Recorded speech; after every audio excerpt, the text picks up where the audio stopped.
As a film maker మీరు ఇంకొక film maker ప్రాజెక్ట్ని ఇంతగా మీరు స్టడీ చేయడం, అబ్జర్వ్ చేయడం, ఈ ట్రెండ్స్ని అనలైజ్ చేసి చెప్తున్నారు. But how do you feel? మీరు ఎలాంటి సినిమాలు తీయాలనుకుంటారు ఏంటి ఇలాంటి ఒక పెద్ద మెగా ప్రాజెక్ట్ వచ్చాక? Two points.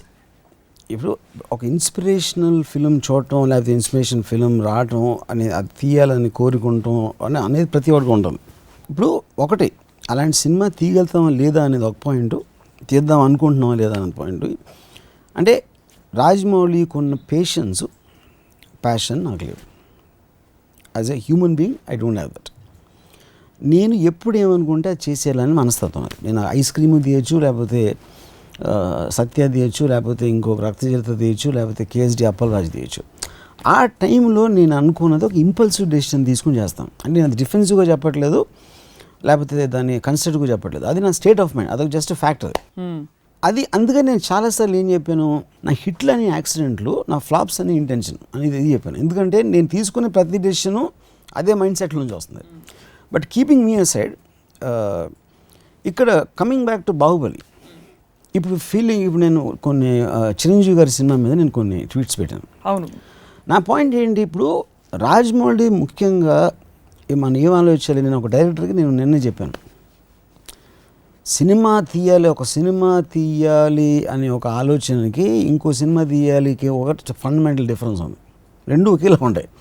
సినిమా తీయాలి అనేది ఒక లార్జ్నెస్, అదంటే ఏం మొత్తం అసలు స్టన్ అయిపోవాలి, అంటే లోకం అంతా ఆశ్చర్యంతో నోళ్ళు తెరిసేయాలి అనే ఇంటెన్షన్తో సినిమా తీయడానికి, ఇంకో సినిమా తీయడానికి ఒక ఫండమెంటల్ డిఫరెన్స్ ఉంది. ఇంకో సినిమా కూడా మంచి సినిమా అవ్వచ్చు, మంచి సినిమా తీయాలని అందరూ అనుకుంటారు. ఇప్పుడు నేను చిరంజీవి గారిది ఏమనుకున్నానంటే, ఇప్పుడు 7 ఏళ్ళ తర్వాత ఆయన పాలిటిక్స్లోకి వెళ్ళిపోయి సినిమాలు చేయటం మానేసి వచ్చి ఇంకో సినిమా తీయాలి, ఇంకో సినిమా తీయకూడదు, సినిమా తీయాలి.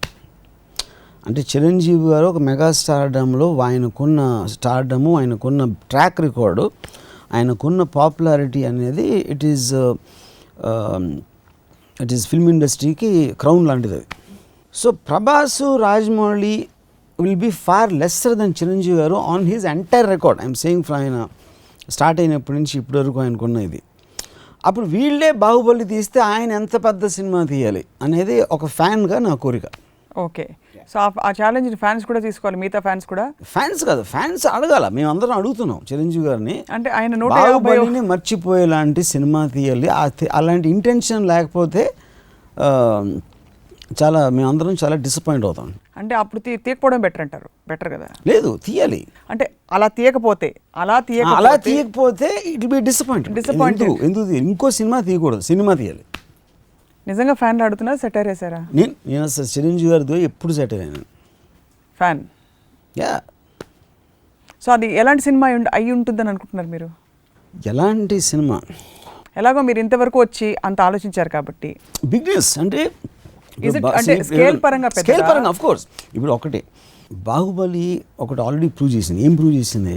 మనం ఎంతైతే లిమిటేషన్ మార్కెట్కి ఉంటుంది అనుకుంటున్నామో దాన్ని అధిగమించి కలెక్షన్లు రావడానికి డెఫినెట్గా ఛాన్స్ ఉన్నది. బాహుబలి ఆల్రెడీ ప్రూవ్ చేసింది. ఏ లెవెల్లో ప్రూవ్ చేసింది? ఇప్పుడు బాహుబలి పార్ట్ 1, పార్ట్ 2 కలిపి ఒక 800 కోట్ల బిజినెస్ అవుతుంది సినిమా. ఎప్పుడు డబ్బులతో మెజర్ చేయాలా? అది నేను చెప్పేది. అప్పుడు మీరు ఒక అవతార్ తీయాలి, లేకపోతే బాహుబలికి డబుల్ సినిమా తీస్తే చిరంజీవి గారికి ఆయన చెప్పుకోవడానికి లైఫ్లో ఇంకో సినిమా బదులు ఇదిరా సినిమా, ఇప్పుడు చూడు అందరూ నుంచి నోళ్ళు తీసి కూర్చోండి వస్తున్నా అని అలాంటి సినిమా తీయాలంట. అండ్ అది ఆల్రెడీ అలా తీస్తే చూస్తారు అనేది బాహుబలి ప్రూవ్ చేసేసింది. అంటే ఇప్పుడు రాజమౌళి గొప్ప డైరెక్టర్, ఫ్యాంటాస్టిక్ డైరెక్టర్, కానీ రాజమౌళి లేకపోతే సినిమా ఇండస్ట్రీ అయిపోతుందా? అలాంటి సినిమాలు రాకూడదా? అది పాయింట్ కదా. ఇప్పుడు James Cameron is the Rajamouli of Hollywood. కానీ జేమ్స్ కెమెరన్ ఒక్కడే తీయట్లేదా? సంవత్సరానికి 6-7 పెద్ద సినిమాలు వస్తాయి హాలీవుడ్లో. 6-7 చాలా సూపర్ డూపర్ హిట్స్ అవుతాయి. అంటే డైరెక్టర్స్ పేర్లు ఎవరికి తెలియదు. అవెంజర్స్ అనే సినిమా 150 కోట్లు ఎంతో చేసింది. ఇక్కడ పేరు ఎవరికి తెలియదు, డైరెక్టర్ ఎవరు. ఇప్పుడు ఇంకొకసారి నా పాయింట్ ఏంటంటే, సినిమా అనేది ప్రేక్షకులకు అవసరం. దాని తర్వాత కొంతమందికి ఆ ఛాన్స్ ఉంటుంది. అంత పెద్ద లెవెల్లో అంత ఆశ్చర్యం సంభ్రమాశ్చర్యాలతో మునిగిపోయేంత ఎఫెక్ట్ ఉన్న సినిమా తీయడానికి. ఒకటి రావాలి ఇలాంటి. సో ఆల్రెడీ రాజమౌళి దారి చూపించాడు, రోడ్ వేసి తారగా అంతా వేసి మొత్తం డైరెక్షన్స్ కూడా పెట్టాడు. ఇక్కడ లెఫ్ట్ తిరగాలి, అక్కడ రైట్ తిరగాలి, అంత రోడ్ వేసి పెట్టిన తర్వాత కూడా ఆ రోడ్లో ట్రావెల్ అవ్వకుండా నేను ఇంకా మట్టి రోడ్లో కాలినడుకుని వస్తాను అంటే. మీరు ఇంకోసారి మేము అర్థం చేసుకోవడానికి పెద్ద సినిమా అంటే డిఫైన్ చేయండి. గ్రాండర్ దెన్ దిస్ అంటే బడ్జెట్ పరంగానా, గ్రాఫిక్స్ పరంగానా, ఎవ్రీథింగ్ పరంగా. అంటే మీరు అంతకుముందు కనీ విని చూడని విజువల్స్, కనీ విని ఎరగని ఒక emotional aspect, characters, getups, looks, sets, everything should look like మీరు అంతకుముందు ఎప్పుడు చూడలేదు. నెక్స్ట్ స్టెప్ అంటే హీరోయిన్ ఎవరో జూలియా రాబర్ట్సో లేకపోతే అది కాస్టింగ్ వైజ్, నేను విజువల్ ఎవ్రీథింగ్. బట్ మీరే అన్నారు ఇందాక స్టార్ వాల్యూకి నిమిత్తం లేకుండా పెద్ద సినిమా, అందులో ప్రభాస్ కూడా ఉన్నారు అవును అనేలాంటి ఒక ఇంపాక్ట్ క్రియేట్ చేసింది. ఇప్పుడు ఆ పెద్ద సినిమా తీసే ఫిల్మ్లో అక్కడ చిరంజీవి గారు ఉంటే ఏమిటి, ఇంకోళ్ళు ఉంటే ఏమిటి, కరెక్ట్. కానీ నా పాయింట్ ఏంటంటే that is the point I'm trying to say. ఇప్పుడు అది అవకాశం అనేది కొంతమందికి ఉంటుంది. ఇప్పుడు ఇనీషియల్గా స్టార్ట్ అయినప్పుడు ఒక ఏ సినిమాని తీయటానికి ఒక స్టార్ లేకపోతే it very difficult thing to move. తర్వాత ఆ స్టార్ మీద చేసి మీరు విజన్ ఎక్స్టెండ్ చేసేసరికి అంత అయిపోయింది అది మొత్తం టోటల్గా. It actually superseded the star. ఇప్పుడు అర్నాల్డ్ ష్వార్జ్నెగర్తో కోనాన్ ద బార్బేరియన్ వచ్చింది. Conan the barbarian is a big film, కానీ అర్నాల్డ్ ష్వార్జ్నెగర్ కూడా వస్తుంది. లైక్ ఇప్పుడు ప్రభాస్కి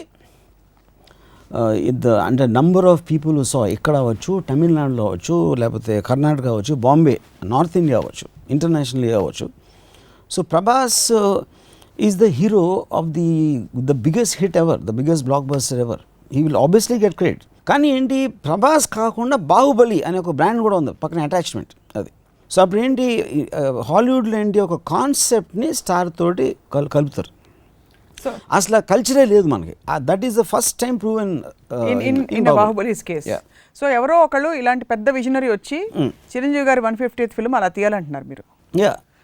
వై నాట్? సరే పవన్ కళ్యాణ్ సినిమా నువ్వు ఎవ్రీ ఫిల్మ్ నేను ఇప్పుడు ఈ కాంటెక్స్ట్లో చెప్పాను అంతే. నేను ఆ లీగ్ అందుకునే ఆ లీగ్ని అందుకునే సత్తా అంటారా ఇది ఎవరెవరికి ఉందని మీరు అనుకుంటున్నారు? స్టార్కి and which who are all the 4-5 all of them. Prabhas రేంజ్లో ఉన్న ప్రభాస్ రేంజ్ అంటే నాకు ఎవరు ఎక్కువ తక్కువ అని నాకు ఆ డీటెయిల్స్ తెలియదు. But Kalyan, Mahesh, of course Ram Charan, everybody, వీళ్ళందరూ బాహుబలి లాంటి సినిమాలు పెద్ద పెద్ద సినిమాలు. అలాంటి ఇంటెన్షన్ లేకపోతే they will for ever remain like small people. ఎందుకంటే ఆల్రెడీ ఇందాక చెప్పాను కదా, రోడ్ వేసాడు Rajamouli. Do you really feel so? Yeah, 100% remain behind. Of course 100%. So రేపు ఫర్ ఎగ్జాంపుల్ ఇప్పుడు సింపుల్ థింగ్ అంటే నేను ఒక్కళ్ళ పేరు చెప్పకుండా నేను ఒక స్టార్, ఇదే రేంజ్లో ఉన్న ఒక స్టార్ అనుకోండి.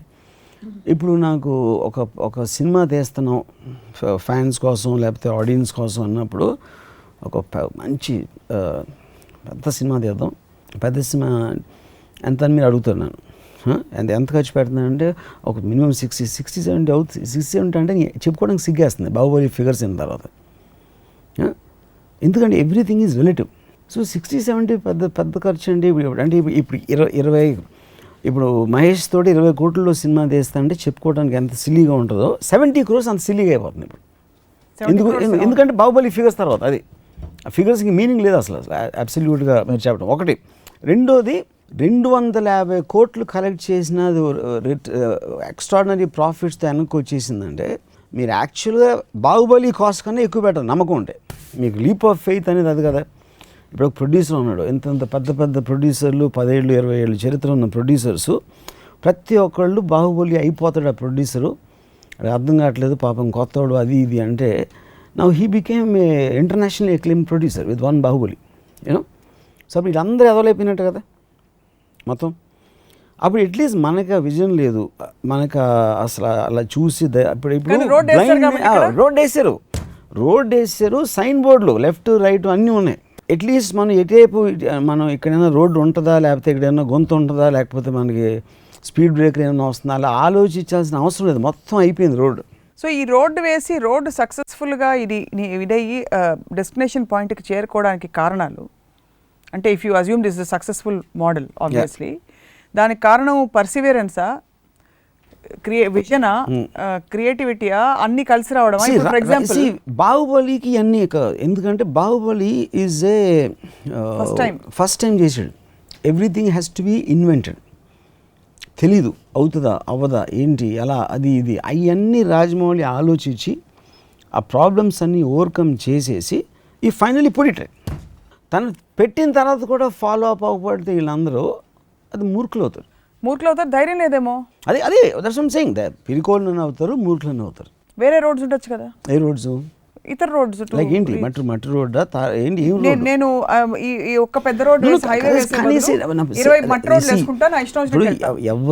ఎవరైనా వాళ్ళ ఇష్టం. Nobody is saying you should do that. కానీ మీ ఇంటెన్షన్ అనేది ఆ లెవెల్ ఆ వాల్యూ పెంచి ఒక మాట్లాడితే ఇండస్ట్రీ ఇంకా పైకి రావాలి, మనం టెక్నికల్గా డెవలప్ అవ్వాలి, మనం తెలుగు ఇండస్ట్రీ ఖ్యాతి అంతా మారుమోగాలని చెప్తూ ఉంటారు కదా. మీరు ఇందాక అన్నారు కదా, చెప్పేది ఎలా చేయొచ్చు అనేది రాజమౌళి చూపించాడు. ఇప్పుడు చిరంజీవి గారి కెరీర్ ఒక తాజ్మహల్ కావాలి. రాజమౌళి గారే చిరంజీవి గారు 150 సినిమా చేస్తే ఎలా ఉంటుంది? మెగాస్టార్ ఆలోచించకూడదు, డెసిషన్ తీసుకోలేదు. బాహుబలిని మర్చిపోయేలా 150 సినిమా తీయకపోతే 150 సినిమా రాకూడదు.